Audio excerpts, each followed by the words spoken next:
ஐயோ, இத மறக்கவே முடியலையே. எங்க போனாலும் எனக்கு ஞாபகம் வருது, எங்க போனாலும் ஞாபகம் வருது. அந்த வருத்தத்தை மறக்கிறது மாதிரி ஒன்ன கர்த்தர் ஏற்பாடு செய்வார். இந்த வருஷம் முடிகிறதுக்குள்ள அதை நீங்க பாப்பீங்க, உங்க கண்களால பாப்பீங்க.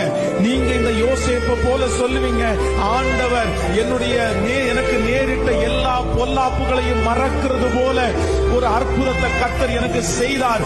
இந்த ஆசீர்வாதம் நான் ஏற்கனவே என்னுடைய மனதில் இருக்கிற வருத்தத்தை மறக்க